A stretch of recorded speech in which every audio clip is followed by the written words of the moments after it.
Hello, and welcome back to the Handstandcast with me, Emmett Lewis, and my co-host, Mikael Christiansen. How's it going, Mikael?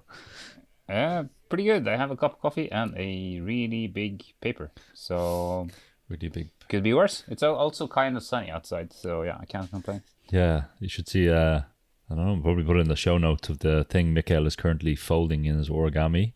And it has the most chiseled abs you will ever see on an origami figure.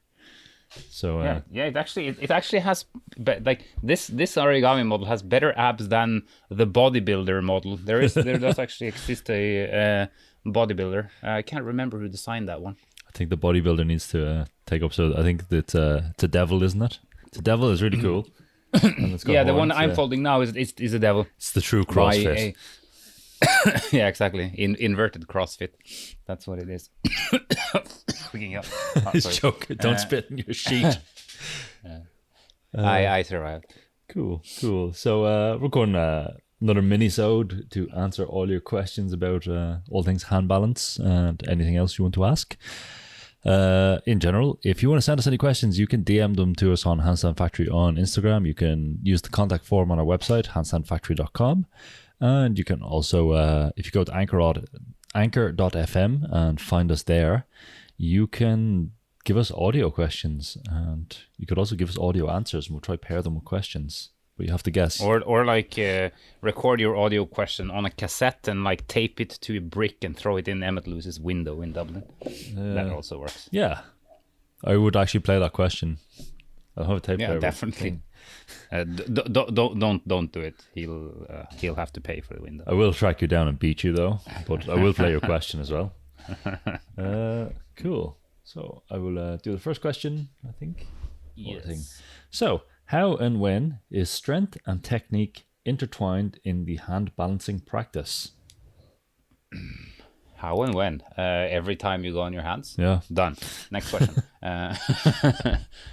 That's a question that is both simple and complicated at the same time, I guess.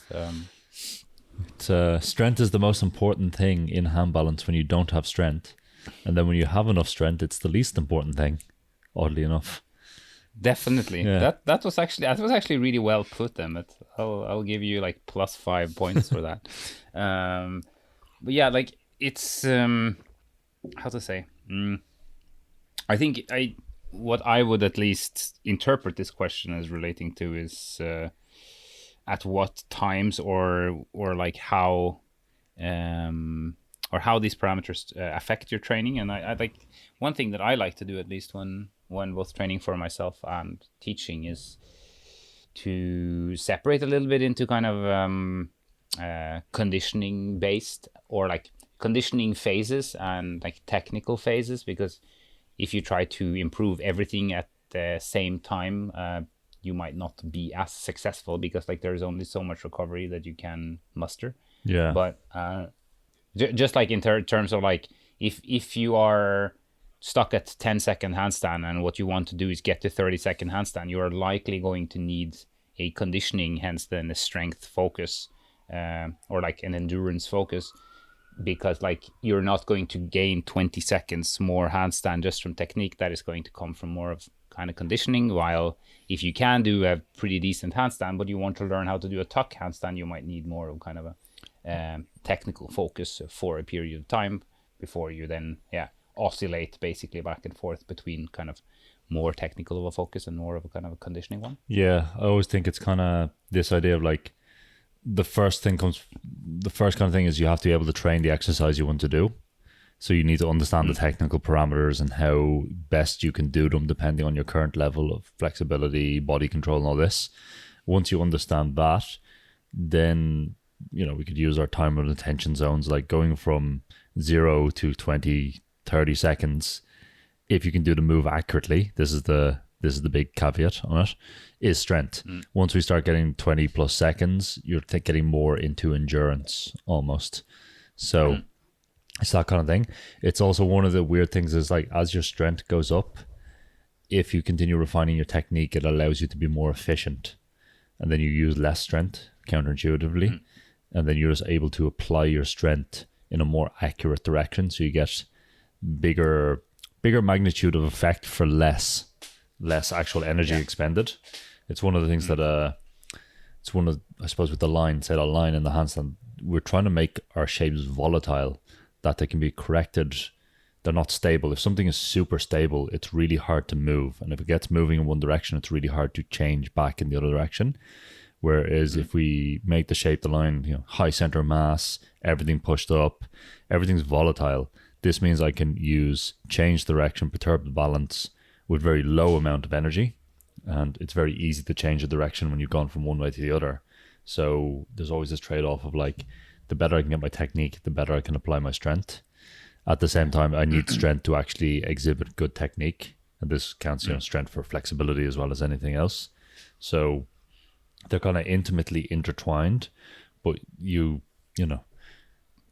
can compensate. There's kind of like a crossfader, I suppose, effect that like you need to be somewhere in this optimal zone of really good technique and not that much strength, or really good strength applied in the right direction and not too good technique.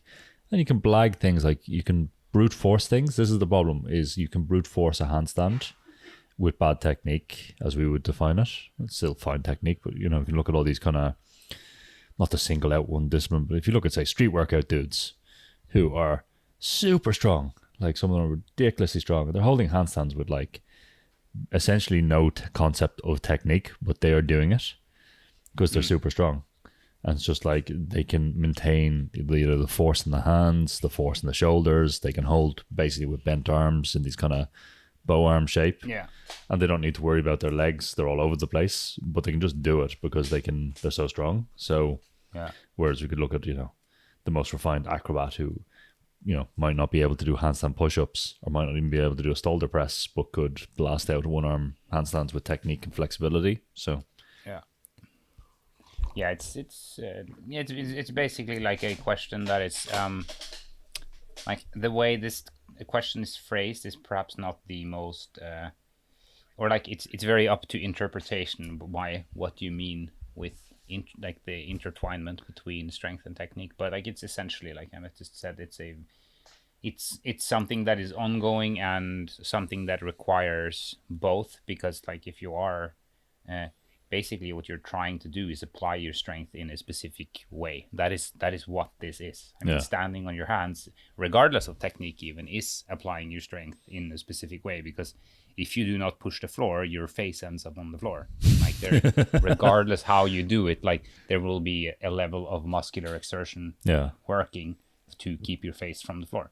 So it's just that we're trying to use this more and more specifically in kind of a narrow, defined way. That is basically what then that technique is. But it's certainly something that you always need to be strong for. And I mean, the further down the line, the better you get, the more strength you will need. But then you get that strength, and then like it doesn't really feel like strength anymore. And that's I think is what confuses a lot of people, because very skilled people will say, oh yeah, but it's only technique, it's just do it like this, because that's what they've been doing for 10 years. But then you forget that person is extremely conditioned and won't be interpreting or feeling that as a strength move whatsoever. Or they are hyper flexible and they've done press to handstand for 10 years, so they'll tell you, oh yeah, but you just stack your hip up here and then you split your legs and boom, they're up. Then you try and you're just a miserable pile of failure, and then you think, oh, like I just don't get the technique. No, you're not able to apply the technique because the physical prerequisites are just not there. It's definitely just to segue back onto the press idea. It's like the way I'd program someone over a longer period of time, when they can't press, the press has its like own workout. Just like in our press program, it would have its own things. The person would be assessed. We'd have clear targets and goals. We'd be incrementally up to it.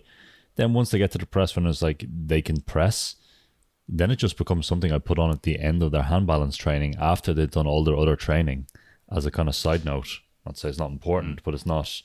But then it's just like, oh, here's someone who took a year, just pull a number out of my head, to get a press up to 5 reps, and now like at the end of their workout, they're just doing 15 reps on a mix of presses just to finish the workout.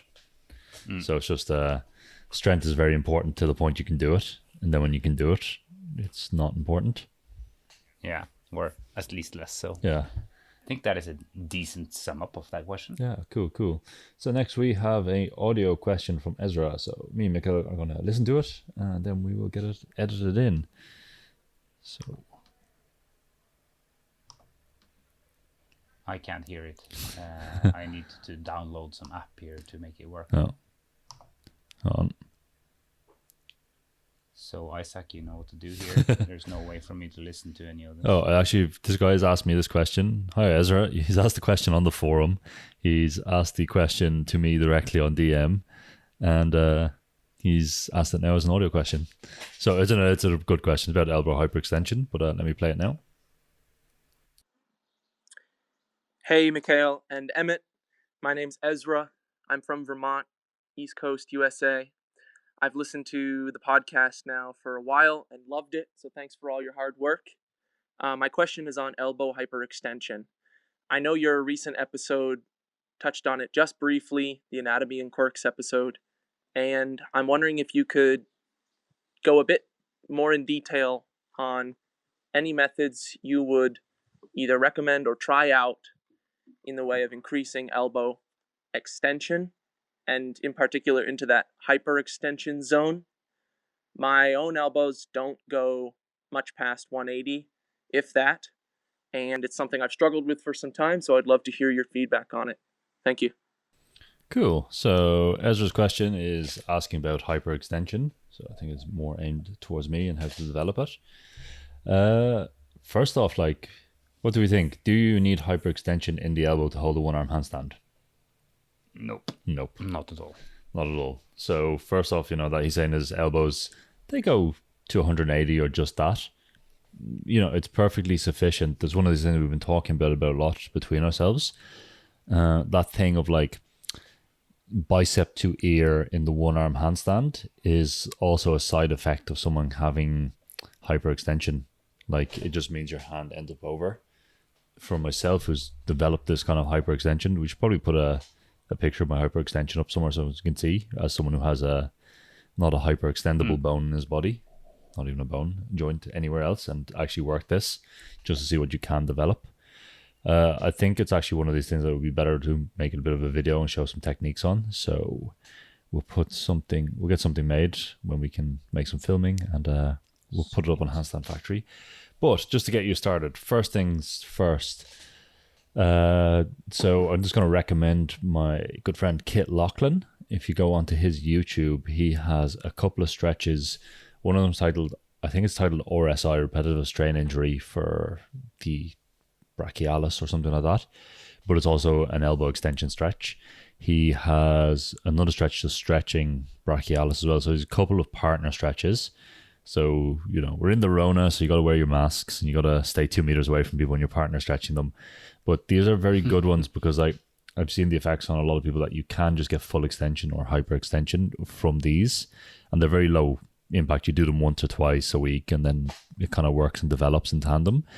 If you need something a bit more vigorous, then there's the stretches and stuff. I'll probably demo on the video just because it's clear on that. But you're just basically setting your arm up kind of close to the handstand line but slightly to the side, internally rotated so the elbow pit is pointing down, and then just putting a light sandbag on it and having the wrist up so it has a bit of space that it can go down.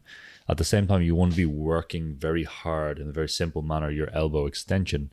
So a simple way of doing this would be you'd make a fist, you'd bend the wrists in, and then you'll just in a push-up position, like a standing push-up position, so not overhead, push the tricep as hard as you can and try force the elbow into extension in an open chain extension. That's pretty good as well. These are things I used, but I'll make the video and demo them. But it's one of these things. It's if you're on the quest for hyperextension, which is fine if it's your thing, you have to give it time. It's not like, oh, we'll do our 30-day hyperextension challenge and thing. So Get wrecked. My elbow extends, but now it doesn't do anything. And it will develop in tandem with your handstand push-up or handstand practice, not push-up practice. So, yeah, we'll shoot something. Put a little bit of content up on Handstand Instagram when we get a chance to do that. Sounds good. Yeah. Cool. So next one then is, let me see, how come I never see Emmett doing handstands? Question mark, question mark, question mark, question mark. 15 question marks. I added the question mark. Yeah, I suppose there's one for me. Or do you want to answer that one? Basically, He does. He does. I just not really like. If you notice anything about my training, I just don't particularly care about sharing what I'm doing with people. Personally, I kind of find social media kind of aberrant in terms of this constant need to share and constant need to impress people. It's just not really something I care about. So I just don't. My life would be much happier if I didn't have a phone. But alas, I do. So I still train. We'll bang some photos up so people can see he can handstand. Other than that, like for myself, the last, 4 years, I started a 1-year self-research project into Chinese martial arts and tendon training in that. That has now gone on for 4 years. So handstands and acrobatics are just kind of put away for a while. And it's also that kind of thing. It was like, for myself, I was training handstand acrobatic things for 20 plus years till I put it away. I kind of just got bored with it. I know this sounds weird to a lot of people, but once you've kind of put in your 10,000 hours into kind of disciplines, you kind of just go, well, that's not really it. You know, I'm done with that. yeah, then. I'm done with that. It's like I've done everything I want to do and achieve my kind of goals. You know, it's not like, I learned handstands because I found it interesting for acrobatics when I was doing it, but I wasn't like Mikael, where I was never performing handstands. So it's not something I felt like, okay, this is my art. It's just something I enjoy doing. The other kind of side of things is like, I like my students to speak for me.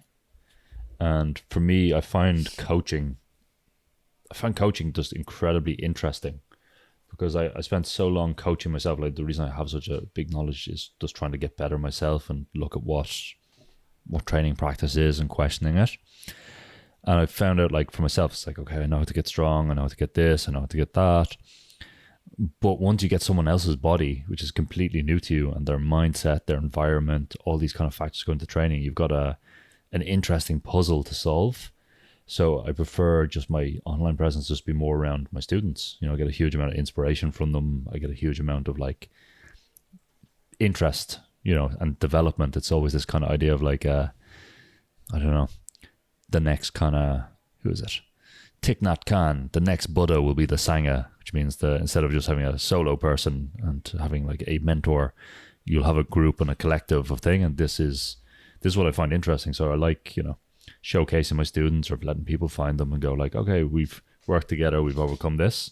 Whereas if you look at the way a lot of people present themselves on social media, it's a bit of a me fest. Like, I can do this, I learned this, I have my method, which is actually just someone else's method rebranded. Shout out to all those Edo copies. All these kind of things. And it's just like, well, do you really, or do you have depth to it? Or have you got, like, this is the thing I'm always interested in, is like, do people have a method or that works just for them and that they're trying to apply to someone else? Do they have principles that can apply to a lot of different situations? So to answer your question in a roundabout way, I prefer to show other people doing the stuff I've taught them and thing, basically. Does that answer it? Yeah. I think so. Yeah. So anyway, social media, it's bad for your health mentally. Indeed.